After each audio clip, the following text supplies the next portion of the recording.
Good afternoon, everyone, and welcome to our final installment of our Manners Include series, a space where we come together to engage in intentional conversations that challenge us, inspire us, and elevate our collective vision. My name is Ruth Fennell, the National Graduate Student President, and I have the honor of opening today's panel, What is Your Legacy? Legacy is not just what we leave behind, but what we live right now. It's the impact we make in our communities, our industries, and within ourselves. As members and allies of MANRRS, we carry a responsibility to build pathways, break barriers, and plant seeds that will grow for generations to come. Today, we are joined by a dynamic group of leaders who are not only shaping their own legacies, but helping others do the same. Whether you're early in your journey or already paving the path for others, this conversation will leave you with insights to reflect on and tools to move forward. With that being said, I'm excited to pass the mic to our moderator, Jessica Smith, who will guide us through this conversation today. Thank you, Ruth. Thank you very much. I want to make sure my video is showing. All right. Sure. So welcome everyone. My name is Jessica Smith and I have been a member of MANRRS for many, many years now. I'm even wearing my MANRRS conference t-shirt that is well over 15 years old. So I am beyond excited to talk about legacy, what it meant when I first joined this organization and how it has evolved. And I'm excited to be joining this conversation again with folks who I've met along this journey and folks that I'm being introduced to today. And so again, welcome to the final installment. This is the 2025 MANRRS Include Summer Series. This is the last session and it's all about amplifying the voices of our rising leaders, okay? And we're focusing on a powerful question. Again, what is your legacy? And this, I can't say enough how happy I am to be discussing this, because when I joined that question of legacy, I was a part of the 25th annual conference, and it was just such a very strong energy and talk about legacy, where we had been in that first 25 years and where we're going now. And so, to have this full circle moment, serving as your moderator today, again, you'll see nothing but smiles from me throughout the entire time. And I hope you guys really are able to get into this series and join us for more in the future. So we often think about legacy as something we leave behind. But today's panel reminds us legacy is something we build every single day through our actions, our impact, and the way that we lead. In this session, you'll hear directly from young professionals from MANRRS and the FFA organization committed to shaping the future of industry and agriculture, natural resources, and related sciences. These individuals are living legacies right now. And through academic excellence, entrepreneurship, community advocacy, community impact, and so much more, which we'll dive into right now. So let's go ahead and meet our panelists. I am joined today by Luke Jennings, Francisco Ortega, Aguilera, and Braxton Simpson. Okay, so in order to jump into it, just really quickly hit the ground running, let's go in for some rapid fire questions and introductions. So please introduce yourself to the audience and answer the following question. When you hear the word legacy, what does it mean to you? And so please introduce yourself and everyone, our three panelists, and answer that question. Hello, everyone. My name is Braxton Simpson. I am a communications specialist at John Deere. Also serve as our Black Employee Resource Group chair in North Carolina, and also serve as the founder and the CEO of Braxton Simpson Enterprises, which is an HBCU mentorship program for young women all across the country. And to answer the question, what does legacy mean to me? When I hear the word legacy, I just immediately I was really excited about this panel because it really makes me think about the rich history of just the people who came before me, especially in agriculture, right? And I think about just the generations of people who were brought to America, right, as formerly enslaved Africans, and whose agricultural knowledge was just both exploited and essential to this country's development. And so I think about those who, even after emancipation, right, acquired land and navigated the hardships of Jim Crow and sharecropped to survive while still just keeping farming traditions alive. And so even more recently, just in my own family, especially in South Georgia, we have roots in Albany, Georgia.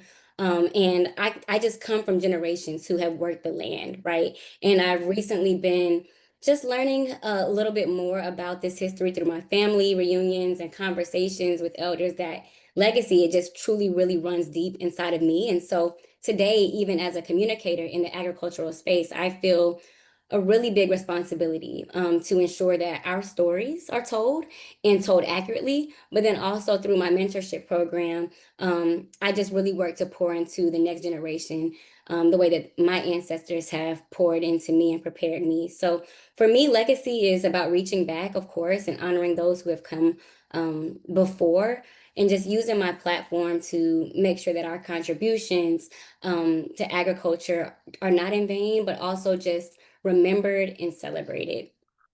Amazing. Thank you so much, Braxton. Luke? Yes, absolutely. Thank you, Jessica, and great response, Braxton. Well, good afternoon, everyone. As the screen says, I'm Luke Jennings. I'm originally from the small town of Felicity, Ohio, where I grew up on a small beef cow-calf operation there. I was a student at The Ohio State University studying agri-science education, and then last fall, I was elected to serve as the National FFA Secretary, and I'm about 10 months into my year-long term of service where I take a year off of school to serve and meet and interact with the more than 1 million FFA members that proudly wear the blue jacket, and the millions more of alumni and supporters that make sure that what we do to carry out our mission of growing the next generation of leaders that will change the world happens. And so it's been a really rewarding and fulfilling opportunity to give back to this organization. Super excited to join MANRRS today in this partnership that's been able to grow and foster over the last few years between our two organizations. And I was even more excited when I learned that the theme for today is what is legacy, because I absolutely love that phrase and I love diving into what it means, and especially what it means to each of us. Mm-hmm. I think about legacy a lot in terms of the National FFA organization because it's what I spend most of my time doing nowadays. And I reflected a lot in my journey in running for national office. And I kept coming back to a quote that is from actually the movie Hamilton, and it is legacy is planting seeds in a garden we'll never get to see. And I was thinking about nearly the 100-year history of the FFA. I'm truly standing on the shoulders of giants and living in the garden of which many other people planted the seeds for so that I can reap that success. And today, and throughout this year of service, and really in my life, continuing to intentionally plant those seeds so that way I can hopefully cultivate a legacy that I one day want to, maybe live in a little bit and experience some of those benefits, but more importantly, see those benefits play out in the lives of other individuals so that they too can have the positive experiences I've had through FFA and ultimately just throughout agriculture and the upbringing and the role it's played in my childhood and development as a leader and as a person, I think is so crucial. So intentionally planting those seeds, like Braxton said, using my platform and whatever voice I have to share that truth and to make sure that others feel empowered that they too can craft the legacy they want to see down the road. And really excited to dive into what we have to share today. Yeah, that is really amazing. Just when I thought I was going to get away from Hamilton, it is forever present. It is so good. I will not break out in song, and I will ask Francisco about what you feel when you hear the word legacy and what does it mean to you, and introduce yourself, please. Yes, ma'am. Thank you, Jessica. Hello, everyone. Thank y'all so much for being here. My name is Francisco Ortega Aguilera, and I'm currently a graduate student at the University of Missouri. I'm pursuing a master's degree in animal science. I completed my undergraduate degree in animal science at West Texas A&M University, and I'm proudly representing MANRRS, an organization that has not only been instrumental in shaping my professional journey, but as well as personal development. So I come from a small town in the Texas Panhandle, a place where agriculture is not just an industry, but a way of life. Growing up in a rural community, I saw firsthand how to access resources and mentorship. And representation in agricultural spaces can make all the difference. That's what really drew me to MANRRS. Through the organization, I found a platform that not only welcomed my voice, but it also empowered me to use it to advocate for equity, push for greater inclusion in agricultural sciences, and also build bridges between rural communities and academic opportunity. So when I hear the word legacy, I don't think about what comes after I'm gone. I think about what I want to choose to do now. For me, legacy, it's about the daily decisions I make to, uplift my community, pursue academic excellence, create opportunities for others, especially those who come from rural or underrepresented areas like myself. It's not about wanting to make an impact or waiting to make an impact. It's about showing up every day with purpose and building something that lasts beyond myself. Legacy isn't just about what you leave behind, it's about what you build day by day, choice by choice and conversation by conversation. That's really awesome. I appreciate you guys for being here. What I heard was uh, past, present, and future. Like Braxton talk about, our stories and that history and then legacy, and planting seeds now, and then talking about the people who are coming after us. So I think you guys are going to give us a very robust conversation today. I think we have a really amazing panel, and um, a really great representation to really dive into this topic. So I want to go back to Braxton. Uh, Tell me a little bit more and about what it means to lead with purpose in your life right now. Like Francisco just gave us, a little bit of that, and you talked about again our stories, but can we, talk about what that means to lead with purpose for you right now? Yes, no, that's a really great question. And I know a lot of that started during my time in manners in undergrad. I'm at Tennessee State. Um, and it really has informed a lot of the way that I live my life now. But when I think about right now, leading with purpose for me really just means leading authentically, especially as a Black woman in a world that kind of often sends messages that who we are is not enough, right? And so in this moment, for me, purpose is about being confident in myself even when the world may try to tell me otherwise, and ensuring that as I lead others, that I'm always being sure to speak truth to power and having the tough conversations that need to be had.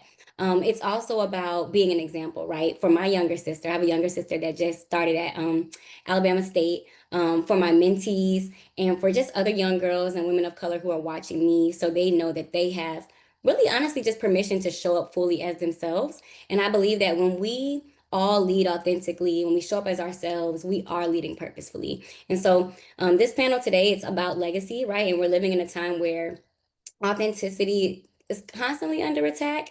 And so I think, again, like as women of color, for the women of color on the call, we often face pressures to conform or to shrink ourselves, right? And I think showing up as yourself is a powerful and purposeful act.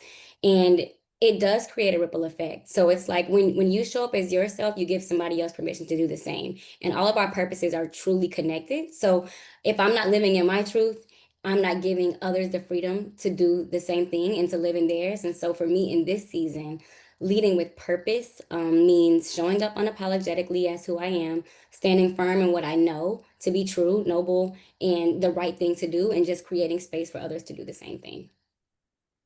My nails are too long, so I can't like snap, but I love that. What I picked up as you were speaking was like uh why can't I think of the name? Franny Lou Hamer. And she started her like pig, I forgot the name of it, so please forgive me. But that historical context where she was using agriculture as an economic engine to build wealth and to build legacy where she is, and she stood in her truth. And the things that you said gave me those vibes and made me, tap into that energy and think about that perspective of what it meant for her to be authentic and live authentically herself in that time, in that space when it was very difficult, whereas some communities may feel that same pressure and difficulty. So thank you so much for speaking to that and bringing that into today, and really connecting that with where we are right now. That is a really great perspective. And so in talking about, again, I love how this panel is like going between our future, who we going for. You talked about your mentorship and talked about being connected in that way. Francisco talked about the now moment. I want to go to Luke right now and talk about the beginning. So starting at the beginning, when did you first start to see yourself as a leader? So let's continue this conversation about leadership and go to the beginning for you, Luke. Great question, Jessica. I really struggle, I think, to pinpoint a specific moment or, a light bulb moment where I just felt like, wow, I'm a leader. I continue to find myself surrounded by impressive individuals like you all on this panel that remind me that leadership is continuously changing and evolving, and we all lead in our own and unique ways. I would say I had a more of a unique experience in the fact that my mom was a high school agriculture teacher and FFA advisor. So from the time I remember, I was spent in her classroom at school, surrounded by lots of great leaders within our local agriculture education program that were really making a difference in our community and helping engage everyone within our school and surrounding communities to be the best versions of themselves. And for a long time, I truly believe that I took that for granted. Just having such incredible young people to look up to from such a young age, and to have that role model. And there's a thought, and I don't know the exact quote, but it's we owe it to the younger version of ourselves to be the best version of ourselves, so that way they can have that role model and other people can have that role model. And I really take that to heart because as someone who grew up loving superheroes and Power Rangers and all the people that were going to save the world, I had real life versions of that I got to witness every single day, continuing to make an impact and being leaders in their own way. Braxton brought up authenticity and how we owe it to everyone to be our true selves so that they can be their true selves. And I don't think that can be any more applicable to leadership because we all lead in our own unique ways. We bring our own unique perspectives and backgrounds and experiences and desires that's going to help push each other to be better and to do better and to continue to create the change that we want to see in the world. And so I don't know that I've had that moment yet where like, wow, I am a leader because from such a young age, I've been surrounded by people that proved we all lead in such a unique way. And there's this place for everyone at the table when it comes to our own unique leadership styles. Well, as a mom of three, I love that your mom into the conversation and the impact that she has had. I love that she had you out in the classroom with her and that those seeds that she planted, have grown into like the person that you are. I just cannot even imagine how incredibly proud she must be of you and the fact that you felt leadership throughout and didn't even think anything of it because that leadership was normal. So Mhm. was there a point like now that you're the and forgive me if I said national secretary for FFA, Yes, ma'am.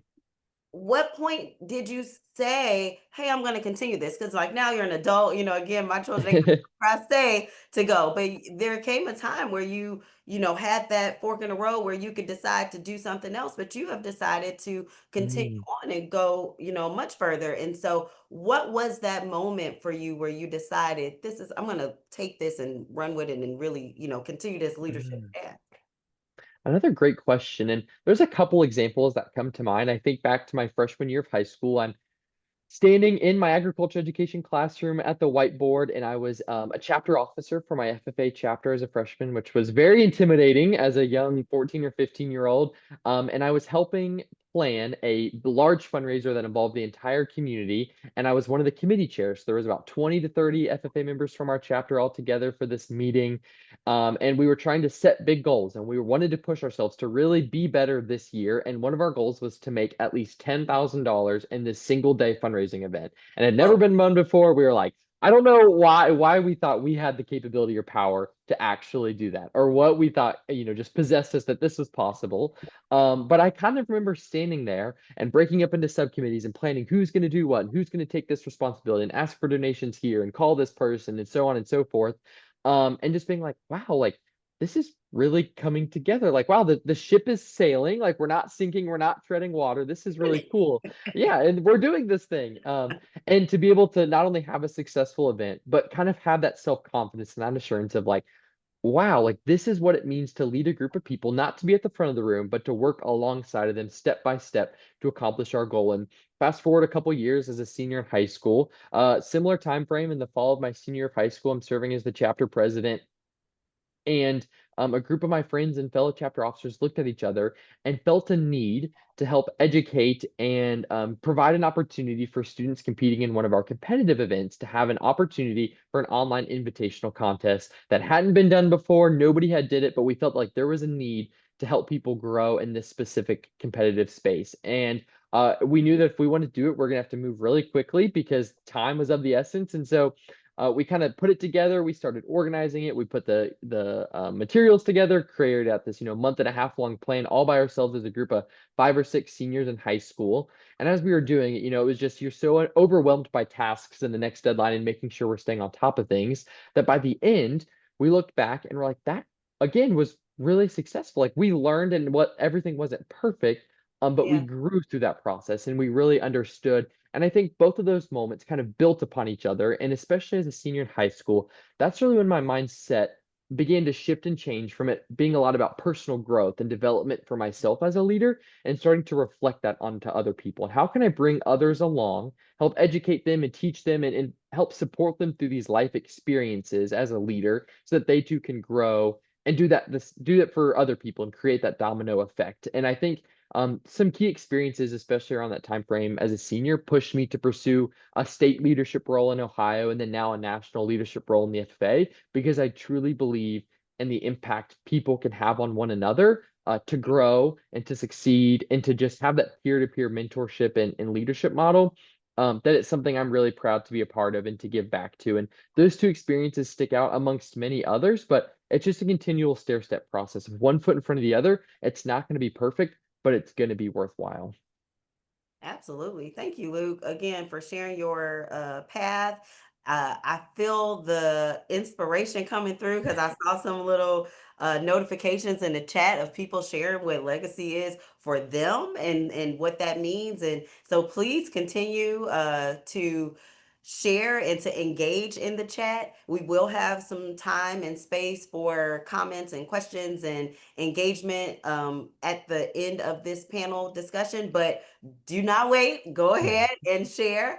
And Luke, again, the pathway and how you laid that out was really fantastic and great visual. And one thing that it had me thinking as well, because you were talking about moving from a space of individual, like, yes, this is enriching me as an individual. I know Ruth, who opened us up, she's a national president for the organization. Like, MANRRS is filled with leadership. That's how I came into MANRRS. Yeah. You're talking about the leadership in FFA. These are things that are enriching us as individuals, but then you also just talked about how a moment came where, no, this is actually very outward and I'm building my community and I'm building, people around me. And so that can also come with challenges. Braxton talked a little bit about this, like Francisco talked about the now. So can anyone, this not just to one specific person, but speak to maybe, the flip side of that where you had to reject somebody else's idea of what your path should be,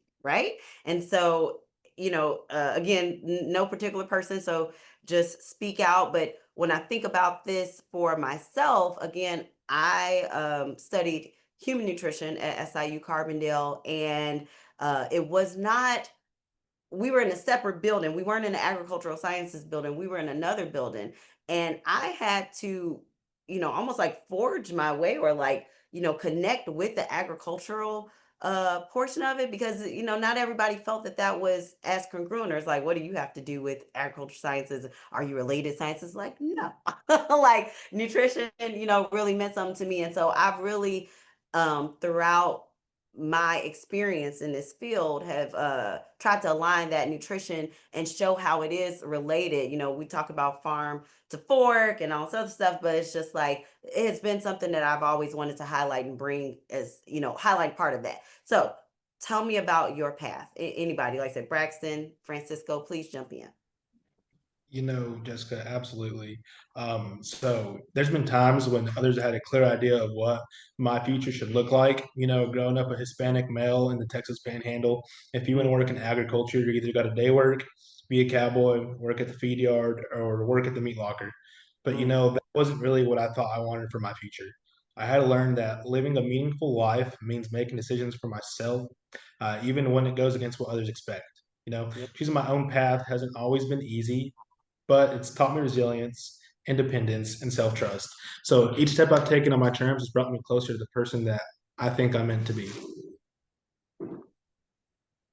That is really good. And I'm sure you could dive more into that because you just said some things, like you said, the stereotypes that you could really get caught in, but there's enough room in this space for everyone, and like you said, to build your own. So I really thank you for sharing that. Braxton, would you like to jump in?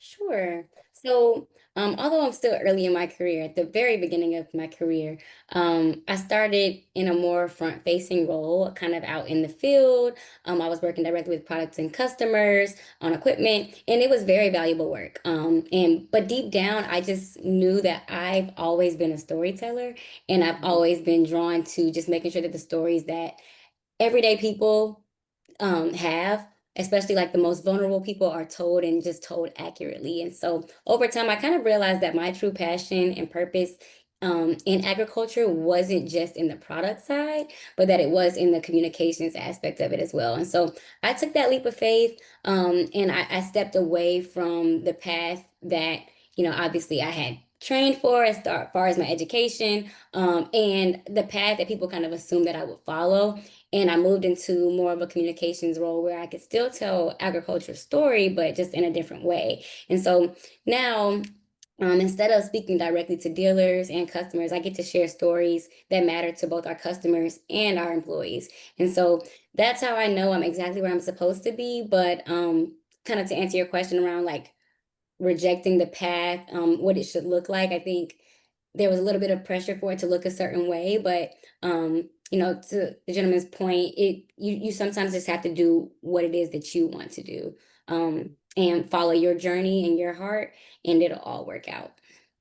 Yeah, finding that balance, right? Between what you want to do, what the parameters are. Like it's a dance for sure, for sure. Luke, any stories of rejecting someone else's idea? Stay on your path? Yeah, I would love to just hop in for a minute. This is a experience from, goodness, almost probably about 10 years ago, but it was in my eighth grade year.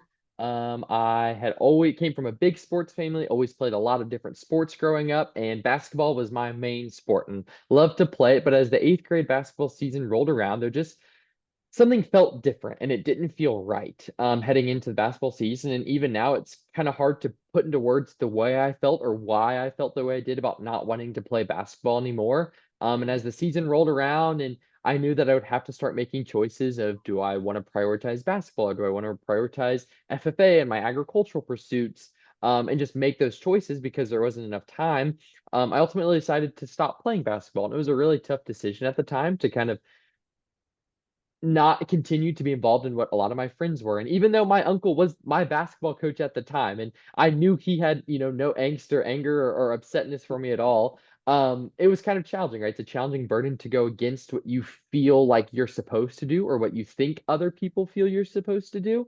And as I reflect back on those experiences in that time and kind of figuring out what is next for me as I started, high school and that early part of my teen life, um, I'm continually reminded by how supportive my friends and family were of that decision that felt kind of out of the blue for a lot of them. And even to me was like, why did I choose to do this? Is this the right decision? They were so supportive and they trusted me and trusted my gut and believed that no matter what I did, it was going to be what was right for me. And so whenever I find myself not understanding someone's decision or not putting myself in their shoes or making sense of their perspective, I just try to be supportive. And I think that as we all navigate life in vastness of agriculture or interest or pursuits and passions, I think that's really important that we just continue to be supportive because there's a lot going on in their mind we probably can't ever see. And we know that they're making what's best for them. So we've got to trust them on that.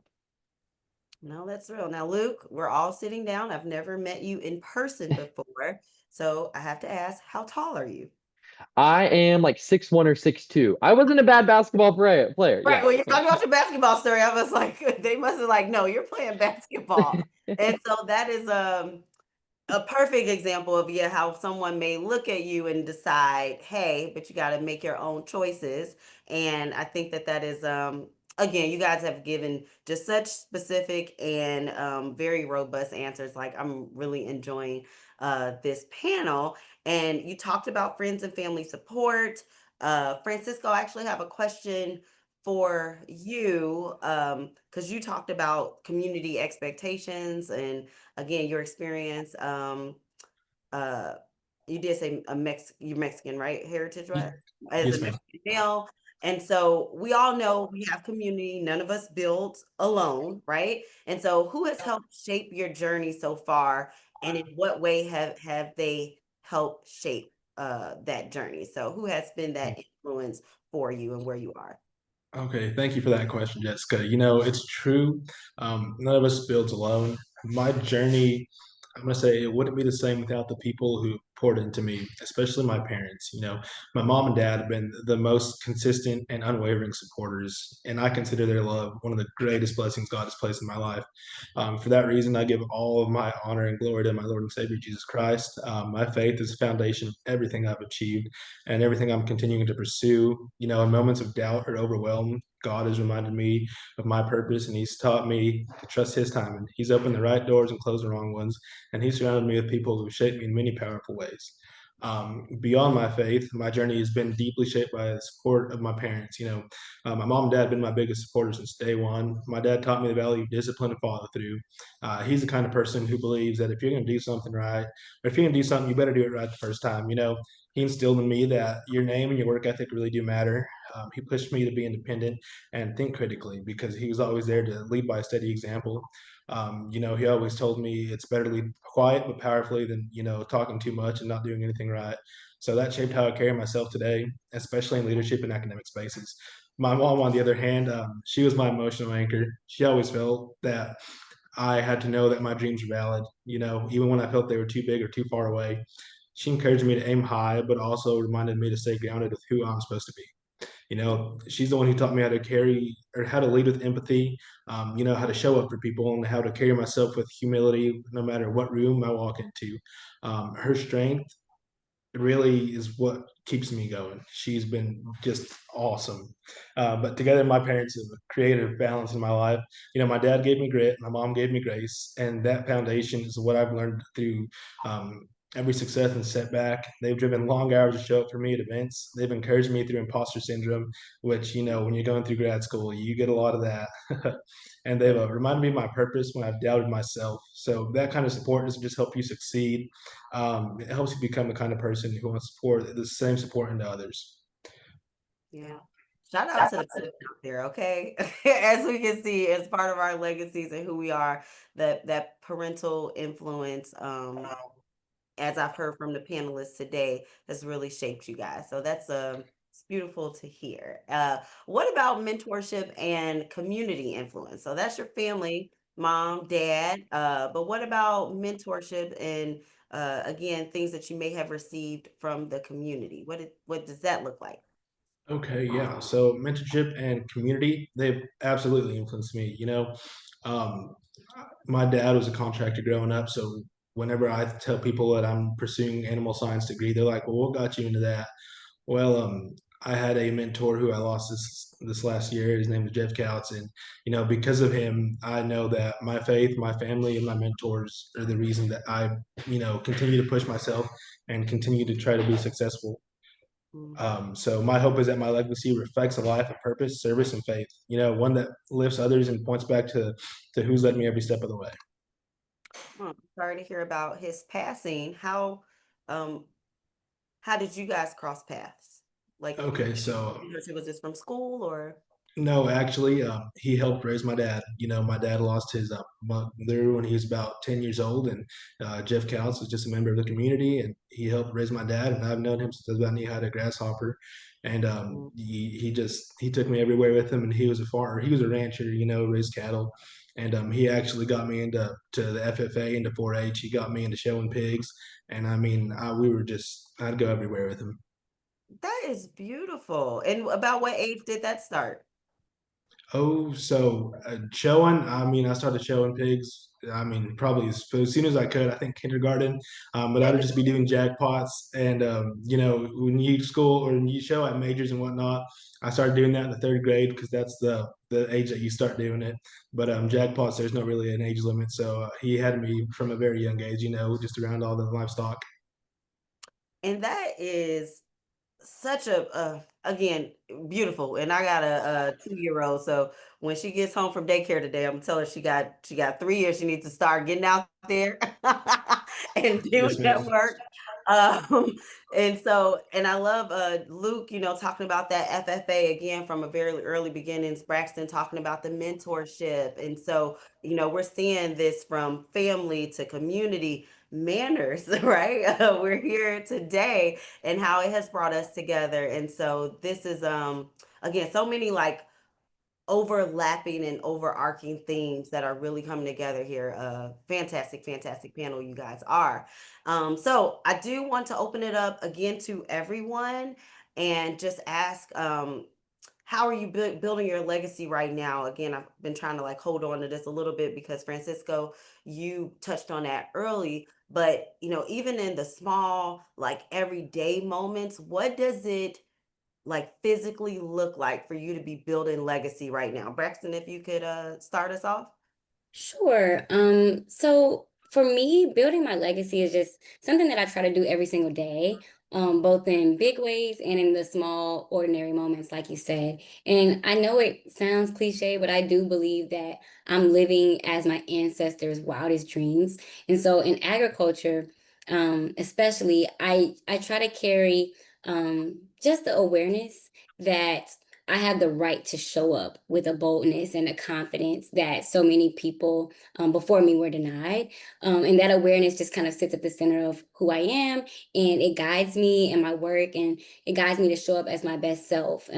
Like I said, to speak truth to power and just to lead exactly from where my feet are planted, just knowing that that in itself is enough. But legacy for me also is not just about like the past, but about conversation and like connections for today too. So through my podcast, I have a podcast called Black in Motion, where I'm talking about what legacy means for young Black adults and how we can actively build it every single day. But even beyond that platform, I see legacy in how I just show up for my community as well. And it's in those everyday exchanges and those small moments and the mentorship and advocating for others and in just making sure that voices that are often overlooked are heard. And so um, I don't know. I think the truth is we just don't really build legacy by ourselves. We don't build it alone, and we have to build it in community. And this is MANRRS, so this is minorities in agriculture and natural resources. So I feel like as minorities, we thrive off of community. And so this is, I don't know, this very organization really exists because people came together with a shared vision. And so we don't move alone. We don't move without community. We don't grow without community. So for me, it's not just about like looking back, it's about also looking next to me, to my left and to my right, and just building up the people that are also here with me. And I think true legacy is just about ensuring that all of us are moving forward together. I would like for Francisco and Luke to also answer that, but right before we do, I love this question that's in the chat for everyone. So again, please engage and please answer this as well. But Braxton, since we have you, what strategies do you use to mentor or uplift those coming behind you? So like, do you have any, like, how do you reach out? I know I heard podcasts. You spoke earlier about your HBCU mentorship program. So give us like maybe one or two strategies to really, you know, get in there and Yeah. uplift. Yeah. No, great question. I think one of the biggest strategies that I've tried to use within my program, and for those listening that are looking for mentors, I think a lot of times we always look for mentors that may be way older than us, Mm. which are great, right? They're great, but sometimes it's those people that are 2 or 3 years older than you that are just a little ahead in their journey that can really relate to exactly what you're going through in that moment. And so the way that I have built the mentorship program is that every girl is paired with a mentor who's within 5 years of her that say they study ag business, maybe it's somebody who's actually in their career in ag business now. And so being able to mentor somebody that's like, hey, I don't know how it is to be a C-suite executive just yet, but I do know how it is to like graduate, look for a job, and to start my career. And I can show you how to do that because I've just done it, you know? So I think one of the strategies that I would just recommend for everybody here is yes, you know, seek out those mentors that have made it and have done all of the things because they are great to have in your network, but also don't be afraid to look for some of those mentors that just are a couple years older than you, that are in a very similar season that you're in, and that can pour into you in that way as well. Yeah, okay. So you giving me Fannie Lou Hamer earlier. Now you giving me Issa Rae, because Issa definitely said something similar. She said, everybody you try to like, oh, work with somebody up, you know, but also work with people right Cross. next to you. So absolutely. Um, before I get too far off, Luke and Francisco, can you please share with us how you are building your legacy right now, even in small everyday moments? Like, what does that look like for you, Luke? Great question. And Braxton had me thinking about so many things and just reflecting on all these life experiences. And as I think about my journey through, different involvements, whether it's FFA or outside of FFA and just in life in general, I keep coming back to what I would consider one of my core leadership philosophies, and it's people don't join organizations, people join people. Mm. And I think that especially in this year of service in FFA, at times it can feel selfish or selfless, and it's kind of a balance between the two. And we were talking about it before the call, Jessica. FFA has surpassed 1 million FFA members, which is so exciting and so incredible. And to be able to play such a small role in that growth and expansion and touching so many lives also comes with a great responsibility to think about how we intentionally build the legacy so that way when we reach 2 million members, or the million that currently live in the space of FFA and involvement in agriculture education, how can they have a positive experience? And I think that looks into reaching deeper into the experiences that we currently have, and also reaching wider to think about audiences or individuals that maybe haven't had a place in FFA. And as we think about the space of belonging and engagement, who belongs within the FFA? Who belongs in any space, right, that we create? And it's everyone. Everyone should have a seat at the table. Everyone should, be engaged in whatever is being created.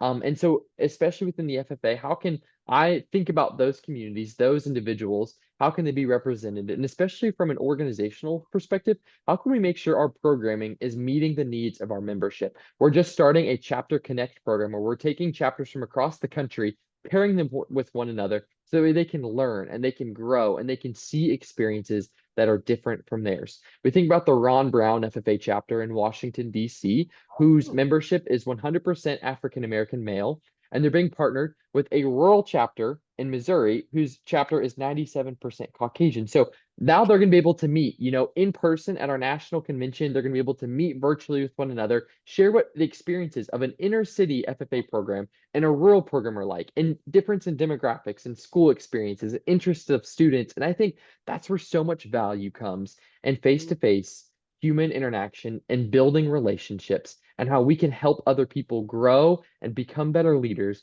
is by making sure they feel seen, they feel heard, and they feel understood. Because whether we want to or not, whether we choose to or not, we're all going to leave a legacy. So we better make an intentional one.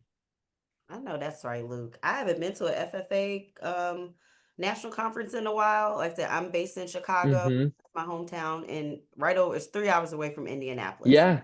And so I haven't been there for a while, but hearing those things, again, we talk about legacy in these small everyday moments. If we're not using technology and our resources to do what you just said, connecting the DC chapter with a chapter, did you say Missouri? I think so, yes. Like to connect those two, then like what are we really doing? That is beautiful. So I look forward to hearing more about that and the results of that relationship and Mm-hmm. connection. So that's really amazing. Francisco, would you like to round us out about your building legacy right now, even in the small everyday moments? Yes, ma'am. So first of all, I want to say, Luke, that was very well said. That's just awesome listening to all what you got to say. So just legacy in terms of what I do in everyday kind of moments, if I can make one person smile, I feel like I've done a pretty good job today. And I try my very best to talk to anybody and everybody. And I feel like that was a very large reason as to why last year I actually started the MANRRS chapter at my college at WTAMU. And we started with me and my two friends in my kitchen. And I think by the end of it, we had about 55 students for our chapter just with our first year. And in our first year, we obtained the chapter of excellence. So that was a pretty cool deal. And all that was just networking.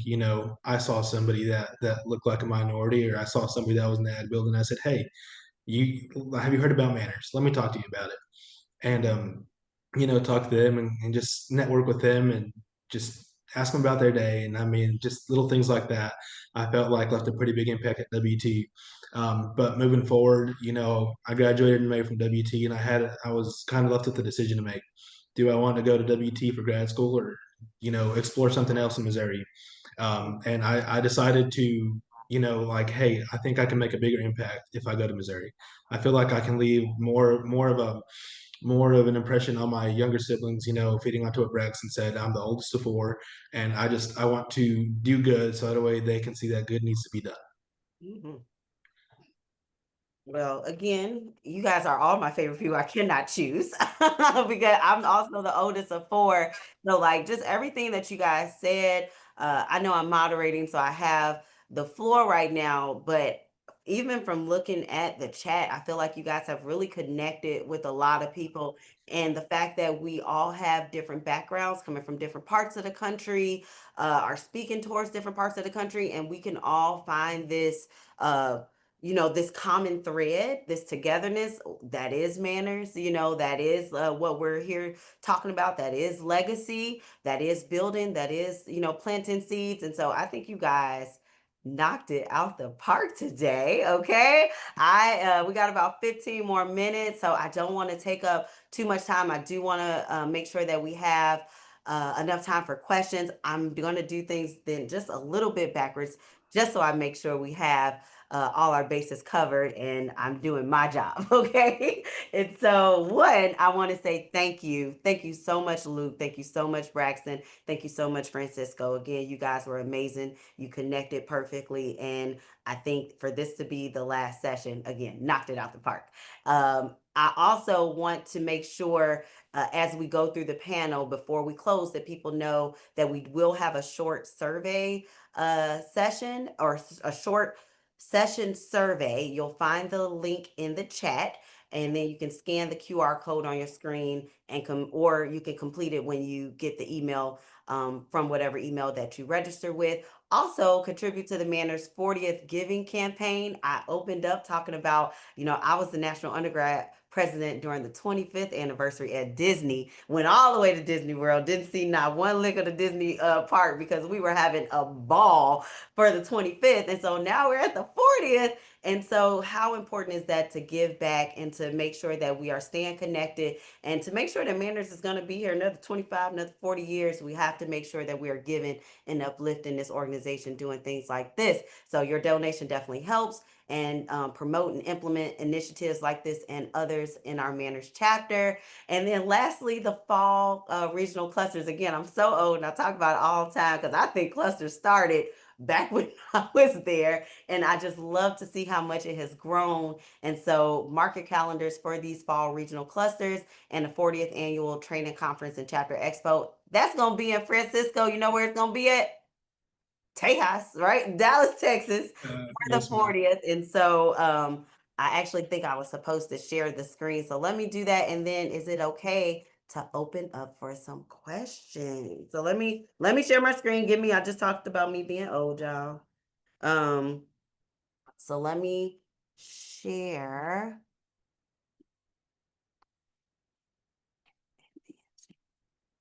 All right, boom. Here's that survey. Tell me if you guys can see it. We all on board? Yes. Okay. So Yes. here's the survey that you can use that screen or use that QR code. But again, you're going to get an email and you'll be able to take that survey there as well. Progress.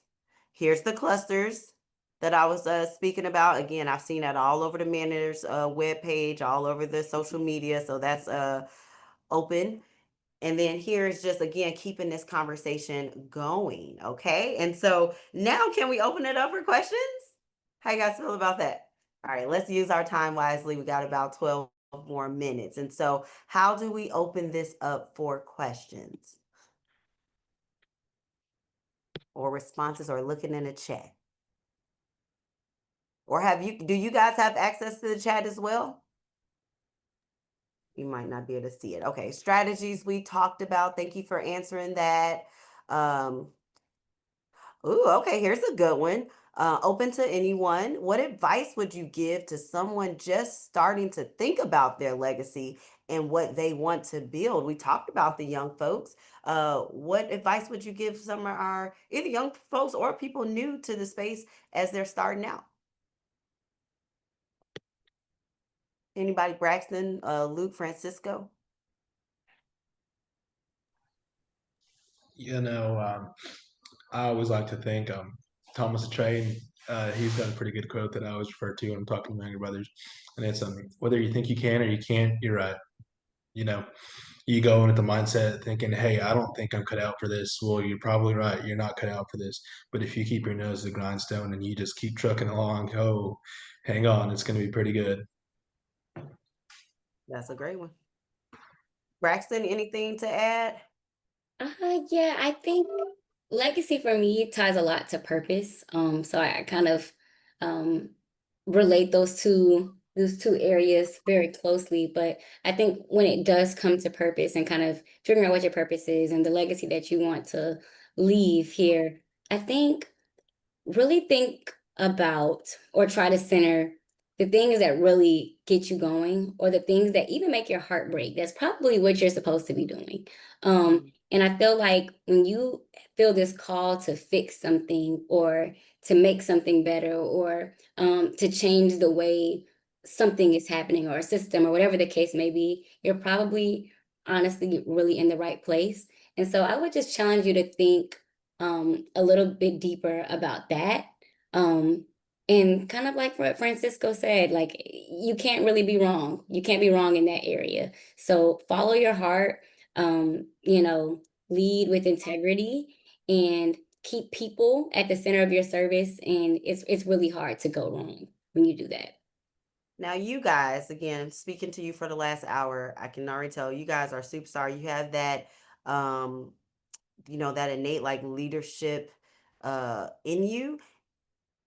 And so you talk about it effortlessly, but to some, or if you're still trying to figure out that like leadership path, that might feel like pressure. That might feel a little anxiety. Francisco, you spoke about your heritage. Braxton, you also spoke about it. And Luke, talking about family history.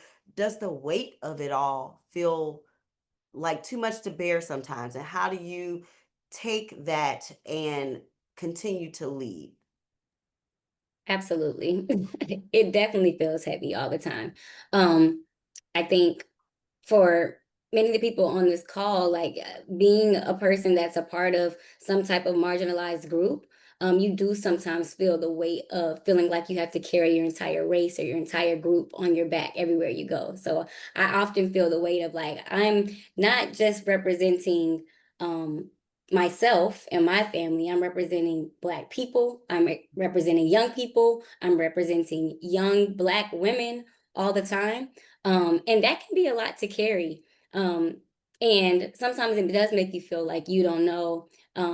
It's just it's a weight. It's definitely a weight that it just kind of sometimes comes with the territory. But what I say to that is one, try not to put too much pressure on yourself.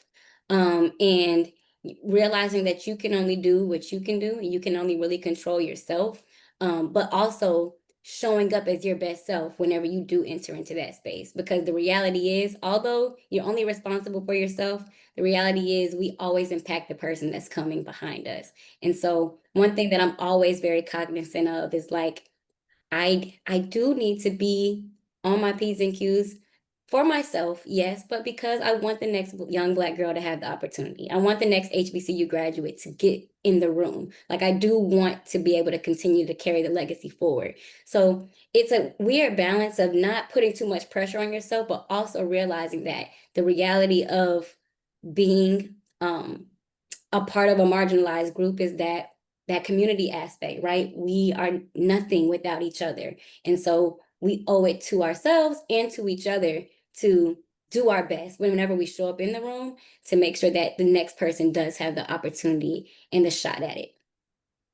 Absolutely. Luke, Francisco, any comments on the pressure of what it means to, move forward in legacy?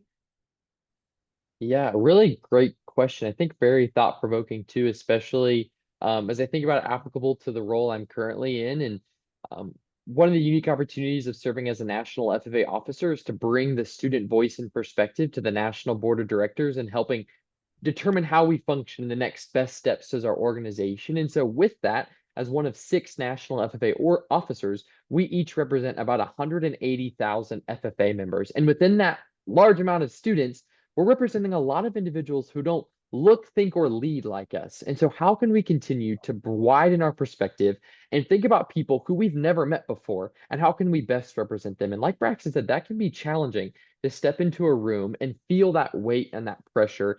And I don't know that I figured out the best solution to overcome that, but I think things that help are be willing to give yourself grace that we're all just trying to figure it out. And this is our first time doing that in a lot of case. Um, but I also think thinking about our perspective on it. And is it a weight and is it a pressure and is it a have to? Or do we get to make decisions that are going to help people down the road? And even if we never meet them, how can we set up the future, person or individual in our role and in our position, in our seat to have the best shot at having their voice heard, and feeling represented and feeling valued? And I think Braxton hit the nail on the head with that one. We get to have the opportunity to leave a legacy, that's going to make someone else's life better. And I think with that mindset, it's hard to feel pressure when you feel the value and the potential and the purpose behind those decisions. No, I absolutely agree. Again, I think you guys have been an amazing panel from the chat. Again, you guys had a lot of praise. And so I will just, because we are winding down on time, we got 4 minutes left. I just want to open up the floor one more last time in order, for you guys to make any final remarks or thoughts that you might have to summarize what our conversation was today or anything that you want to share. So, Francisco, would you like to say any final thoughts? After I'm speaking on this panel, it's just surreal. I'm just blessed to have been surrounded by like-minded individuals that just want to leave a legacy in agriculture. I appreciate it. Thank you guys so much. Francisco. Braxton? Yes, what I'll say is one of my favorite quotes. I think it's by Pharrell, but I'm honestly not sure. But it's you're already that person, just put yourself in that place. And so as we're thinking about legacy, and I know a lot of questions were around like starting legacy and where do I go from here and all the things, I would just encourage you to remember that anything that you want for yourself, anything that you see for yourself, you are already that person. You just got to get yourself there. So put yourself in that place and the journey will come. It won't be easy, but you'll get there. You'll get there. So that's my advice and where I'd like to leave us with for today. Absolutely. Thank you, Braxton. And what about you, Luke? I just want to start by thanking everyone for the invitation to bring some FFA perspective, but also to just to hear such insightful thoughts on how we can continue to advance agriculture together. And Braxton took a lot of the words right out of myself. I think took the words right out of my mouth. There can be a lot of fear and pressure and anxiety about how we build legacy, and that's a big idea. But I'm going to throw out another one of my favorite quotes, and it's from Dr. Seuss, and it's to the world, you might be one person, but to one person, you might be the world. Our legacy doesn't have to be grand. It doesn't have to be the most extravagant or loudest in the room. But if we can focus on one person at a time and making them feel like they are the entire world to us, I think that's how we create community. And I think that's how we continue to grow as leaders in an agriculture industry. So thank you all for allowing me to share some thoughts, but also hear some incredible wisdom. I love it. Well, again, I am Jessica. It has been a pleasure to serve as the moderator on such a phenomenal panel. Like I said, I think you guys are amazing. And I, like the screen says, would love to keep the conversation going. Make sure everybody is following at National MANRRS on social media. And until next time, let's keep showing up, keep leading with purpose, and remember your legacy isn't the future. It's in what you do today. So share this conversation with someone who is ready to make an impact. And thank you all for being a part of the MANRRS family.